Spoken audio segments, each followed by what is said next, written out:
Astralis, a company praised for revolutionizing Counter-Strike's way of being played with a legendary lineup of players, but oh how the mighty have fallen. The company has fallen, and it can't get up. Its ethics towards fairness, both against other teams, companies, and its own players, is virtually non-existent. They casually put out untrue statements for their own sake, and secretly work with people in other companies to sabotage said companies. I really don't like them, and I will try to convince you why you shouldn't either. I have scoured the internet for all the information that I need, and have found out that it goes deeper than just Astralis. It's all in the hands of... The fall of an empire cannot properly be criticized without specifying where it is falling from. Its highest point in time has to be defined so that its fall is put into context.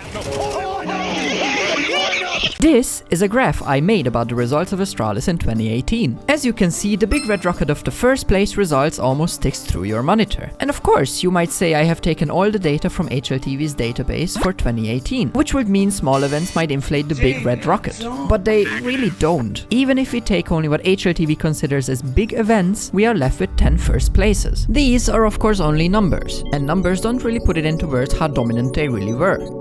Except they do. The answer is really fuck off dominant. Let's look at the win percentages of each map for the year 2018. The top 3 are as following. The third is Inferno with an already way too high 81.3% win rate. Then comes Dust with a rate of 85.7%. And if you thought these were high, then let me tell you about the legendary nuke run of Astralis. In 2018, they have lost on nuke one singular time. They have won 38 times on nuke in a row in a span of about 1 year. Their win rate on that map was 97.1%. To put that into context, the success rate of a condom preventing pregnancy is 87%. But let's be generous and take the ideal world example, then it goes to 98%. Astralis is almost the ideal world condom. The sheer dominance this lineup was radiating was second to none, and the results speak for themselves. A lot of people found them boring to watch because they were extremely methodical and slow at times, but just watch any of the million videos about the big boy era of Astralis and you will see it was truly something special.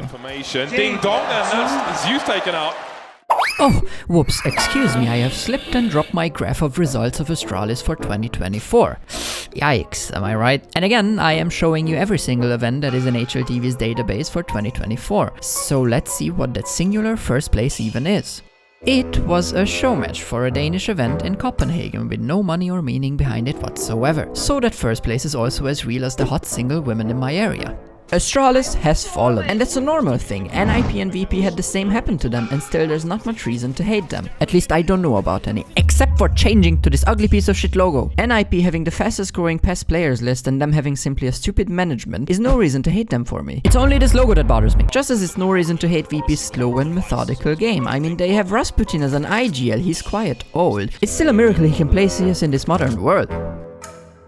Just because a lineup dominates in the virtual world, that does not mean that the organization it belongs to is inherently good. It sounds obvious, but I think I need to clear this up to show you, the viewer, what I want to achieve with this video. The legacy of Astralis is undeniable. They have dominated the scene with such force that to this day even people who are not too deep in the CS Pro scene know about them. One of my friends talked about them lately, saying that they are her favorite team because they dominate the scene. Well, I have bad news for you. Maybe you're living in 2018, that's fine. Achievements are not everything, and it's shown by the hate Astralis is getting for their actions lately. And let's be honest, they are getting that hate only because they are not performing well anymore. Because even back in the time of the legendary lineup in 2019, which was a successful year for Astralis, there were sketchy things happening in the background, but bread and circuses were enough to keep the fans happy. Let me show you what happened back then.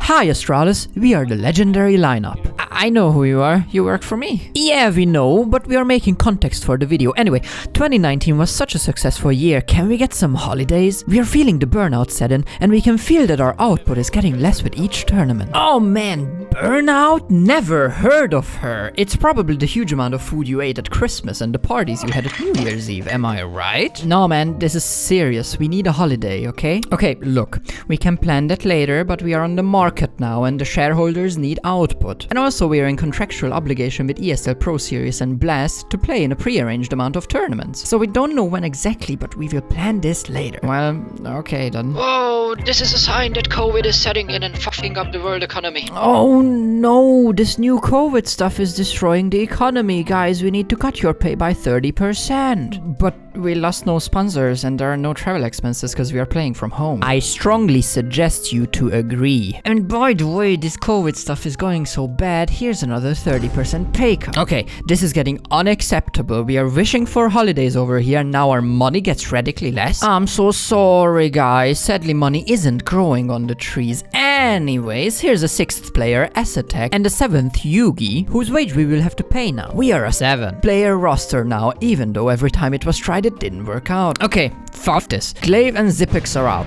Bye. Wait, you didn't even give me time to explain my great idea of the 10-man roster. Oh man, exploiting people is so exhausting. Let me go on the internet and say dumb shit. The pressure on a CSGO player today is inhumane. We have done a lot to avoid fatigue and burnout. They won't even know. There's a man whose name I have been reading time and time again while researching, and I kinda have the feeling that everything is so mysteriously weird around him. Nikolai Nyholm, a man who tried to work together with the co-creator of Counter-Strike 1.6 to make a CS competitor, and the founder of a fuck ton of companies. Most of them we don't care about, except for RFRSH Entertainment and Astralis. At best, I would call this man a sneaky businessman, and at worst I'd call him a dick. But let's not be too mean, because he couldn't do much alone if he wouldn't have dicks in his companies who do shady stuff for him. This man is the dick master, because he clearly employs only dicks in his companies who agree to his shady dick behavior. RFRSH, or Refresh as I will call it from now on, is a great source of controversy since the start of its existence in 2016. It's the perfect example of if it sounds too good to be true, it probably isn't true. The base idea is it being a media and support company for upcoming teams and players they deem interesting. They take a team and support it with resources so that it can thrive without actually owning the team. Merchandise, sponsors, gym memberships, mental health support, or simply money, they got you covered and specified to your and your team's needs. Sounds great. So good in fact, let's ignore that they may own your team whenever they want to help the integration of the refresh model. And they have the right for first refusal if the team is about to be sold. This means that if one team wants to be sold to this dude over here, Refresh can come in and say, "Not on my watch, you won't sell to that dude. You will rather sell to this dude who is accidentally also my friend." But don't worry, they don't own you. But by the way, if you try to leave a team or get kicked from a team that's under Refresh, they will represent you in the negotiation with other companies. Nothing wrong can happen with that. They probably won't propose a huge price on your head so that nobody wants to buy you. But by the way, they take a lot of money from the sponsors and merchandise your team sells, and also from the sticker money when you get into big events. All this will not be a problem if Refresh would only work with one team. That will just mean they own the one team and support it. The problem with Refresh is, or rather was, that it advertised itself as a media company for multiple teams, and they did have multiple teams under their umbrella. 3 at the same time to be specific. Godsend, Heroic, and Astralis. But don't worry guys, Refresh did not see a conflict of interest in multiple team ownership. If you have to specifically say that you don't see a conflict of interest in your model, then there probably is conflict of interest in your model. But Balint, you might say, WEF has already done something against companies owning multiple teams and the companies acted accordingly. So you're beating off a dead horse, or whatever the saying is, and I agree. Heroic got sold, got sent into the Shadow Realm, and Astralis belongs to a different company now. Nikolai Nyholm became the new CEO of this company and stood down as the CEO of Refresh. There is absolutely no way that something shady happens now.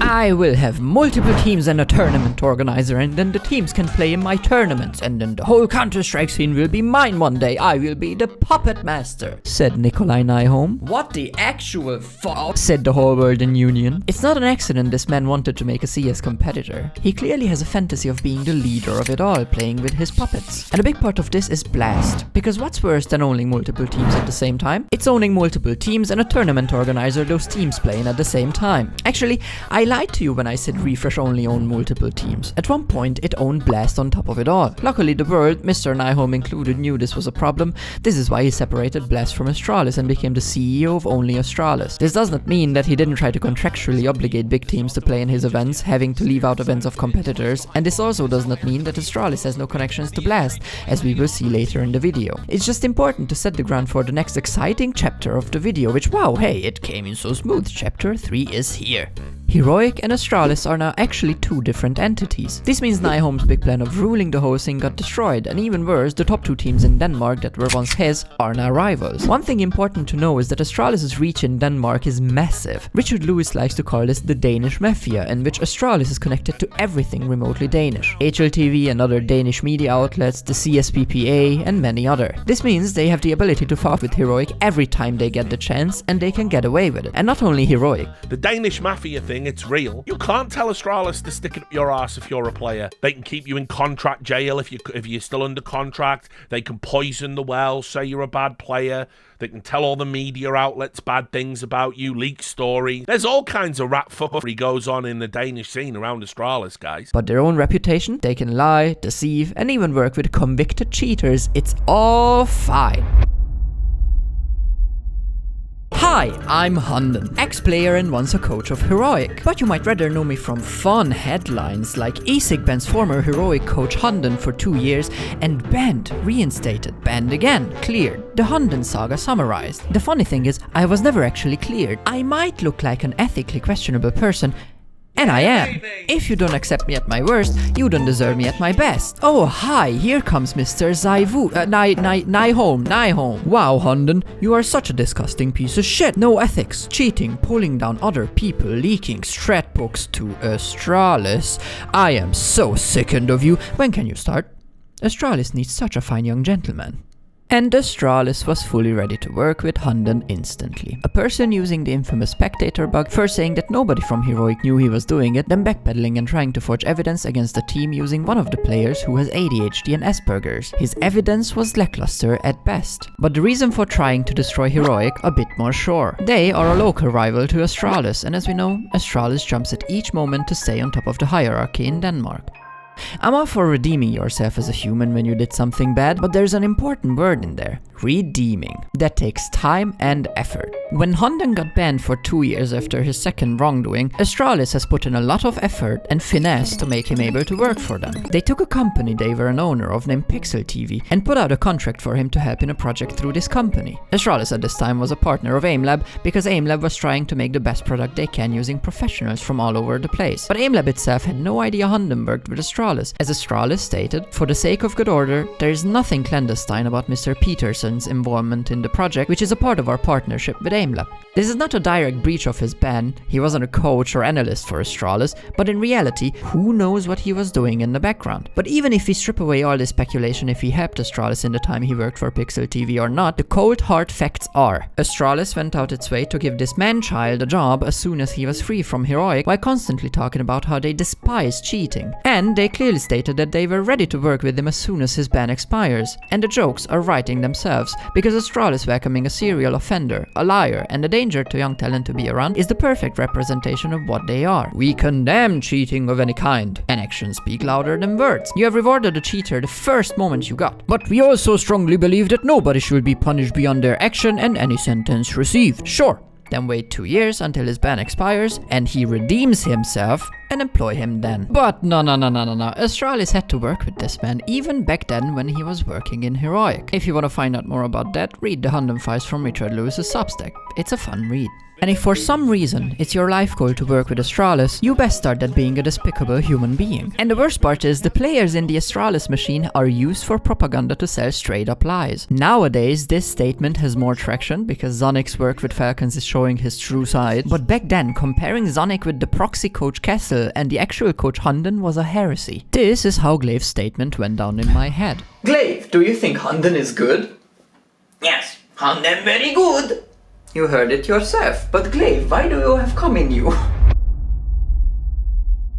The biggest compliment Astralis has ever given to Heroic is how scared they are of Heroic's existence. They don't shy away from trying to steal coaches, staff members and players from Heroic just to destabilize it. One of these stolen people was Kasper Straube Hansen, who's a sports director at Astralis and a former head of performance at Heroic. His transfer was a nice little coincidence, just like everything is with Astralis. The former sports director, Kasper Huet, has just left the company after some funky little things have been found out about him. Small, minute, micro-penis things like like him negotiating with Hunden and giving him a contract while he was still at Heroic. Whoopsie, what a slip. This is all well documented in the aforementioned Hunden files from Richard Lewis, which was brought out 3 months after Hunden became head analyst at Astralis, and which led to Hunden and Kasper Witt leaving the company, paving the way for Kasper Straube to be transferred from Heroic. Heroic at this point has learned from their past dealings with Astralis, and instead of fighting to keep Straube until his contract expires, they let him instantly go. You know, just to make sure nothing accidentally gets leaked. And luckily for Astralis, this move fucked up Heroic in more than one way. They lost a key person who was good at his job and who was very close with the team, and especially with some specific people. You see, the Mafia thing is not a joke. Astralis knows about everything important that's going on in Denmark, or is even remotely Danish. They knew that this transfer would make Heroic implode, and because Astralis is good at being the scum of the earth, they were right. Meet Stan. And Jebby is also here. Stabby, but we will meet mostly Stan today. He was a player at Heroic, and now he's at Astralis. What a coincidence. His transfer from Heroic to Astralis came with some complications, as it always does. Here's how the whole story has happened. Straube goes away to Astralis. The Heroic players get informed about his departure at the very last minute, and Stan is pissed why Heroic didn't do more to keep him. This ends up with some resentment in the team, especially Stan. Kadian now has more power in the team, because until now Straube was kinda the glue holding the team together. Stan and Jebby don't like the way Kadian is leading and start to rally against him behind the scenes. This makes the situation complicated for Heroic, because they have to choose between Kadian and the rest of the players. After some thinking, they choose the players and tell Kadian to leave. Stan tweets, X's, choose your and then lies. Stabby then goes, oh shit, we wanna go to Astralis. Heroic gets pissed and then benches them. This makes Astralis want to buy the players and say they are ready to pay 600,000 for the both of them. Heroic instead publicly announces that Stan and Jebby are for sale, and other organizations get interested in them. The players only want to go to Astralis though, which makes Heroic be able to put an asshole tax on them, so that Astralis has to pay $2 million. Kadian goes to Liquid, Stabby goes to Astralis for the $2 million, and Heroic has to rebuild basically from scratch. Astralis' part in this was not directly in working with the players in the background like in some other example we know about. No, this was more a tactical dealing with the situation, because they knew what Straube meant for Heroic. Sprinkle in some bad decisions from Stabby to rally against Kadian and leave right after, and voila, they just had to wait for the Heroic house of cards to tip over. Oh, finally, I am back together with my love Straube, and I'm in Astralis, the biggest Danish team, and I don't have to work with that weirdo comedian anymore. Wait. What's that sound? Bitch, I'm back! Fuck! So sadly, we need an emergency substitution for Bro. He can't play this tournament, but our bro Kadian over here will be more than happy to play with Stan and Jebby. I am completely healthy. Sadly, he's unfit to play. What do you mean I'm completely fine? That's my agent over here. This piece of paper says he's completely fine and trialing for ends and constantly playing Face It. There's not much we can do against his sickness, so I guess we will need to live with this situation. I agree, this all looks completely normal. Even though the deadline for roster submission was 13 days ago, we allow this. Wait, but you didn't allow an emergency sub when Rain was getting a child, or when Monacy had visa issues. Sorry, I cannot seem to hear you over the sound of ignorance. This is unacceptable. We are skipping media day and sending you a letter of how poopy you are. Yeah, sure, do that. Bye. Great. Everything is going as planned. What the fuck is this piece of shit? This situation shows how deep the ties between Denmark, Blast and Astralis goes. There was clear favoritism going on in the background, a Danish company allowing a Danish team they historically have ties to things they didn't allow other teams to do. There are a few examples, but I don't want to go into them. I'm just gonna say Astralis protested the loudest in some of them. Blast and Astralis don't have direct ties, but there are definitely ties invisible to the public, or maybe visible, and I just don't know about it. It really annoys me how Astralis is running around kicking sand into the face of everybody, then Blast clearly protects them and deny homegoing. I think the fact that there are no comments from Bro, from the agent, or from us anymore should be interpreted as us having solved it. Like, no, that's not how that works. Using Astralis' influence in Denmark to threaten the agent or Bro is also a solution. An axe in the head is also a solution. Something fair for all parties is also a solution. But instead you lied and deceived just to get an advantage that ultimately never arrived. You did all this to get a disadvantage. When I started working on this video, I didn't realize how deep the Astralis trash pile truly went. I was never really a fan of theirs, but I didn't hate them. In the beginning of this video I said, I really don't like them, and I will try to convince you why you shouldn't either. And although I hope I convinced you, what I can surely say is that I am more convinced than I was before. Some of these actions Astralis took and the blatant lies they told are genuinely baffling, and I didn't even talk about all the young talent whose careers they have wasted with bad management over the years. Bobsky, Lucky, Buzz, and now the freshest sacrificial lamb Bro, or how they sneakily blamed Blame F for underperforming. When you look into the void sometimes looks back, and I have been looking into the void of Astralis for hours and hours these last few months. I researched a lot and read a lot of opinions and pondered what I think about it, and got to a point which makes me pretty hopeless towards the idea that Astralis gets what it deserves. They sometimes get fined thanks to journalists like Richard Lewis, they clearly get hated on HLTV by a lot of people, but we can still clearly see that they are getting away with it. This emergency sub situation is the biggest proof of that, and that was only a few months ago. But the world has had enough. In the book of Rick Rubin, The Creative Act, A Way of Being, he mentions an idea I got confronted with directly while working on this video. His idea is that the waves of the universe sometimes just need something specific to be done. Imagine you are working on something and someone else creates something eerily similar to what you are creating. Although yes, they might have stolen your idea, or who knows, you have stolen theirs, in reality the universe just wanted this piece of art to be made and used multiple people to make it happen. Now to why I am talking about this, 5 days ago at the time of recording this part, a video by PhiCS2 has been uploaded about Astralis and why they suck. First I got scared. I thought my more than 1 month of work was for nothing because someone will say exactly what I am saying. But while watching the video I realized it's the exact opposite. What I made and what he made work for each other, not against each other. This is why I decided not to talk about some topics like Bobsky because it was his job to do that, not mine. I truly encourage you to watch his video as it is a great combo piece to mine. And this whole situation made me a bit more hopeful about what I've done in this video. The universe wants Astralis to get to better ways of dealing with things. I am thankful if you made it this far in my video, and I hope you enjoyed it. And a little press of a subscribe button will put me a little closer to my goal.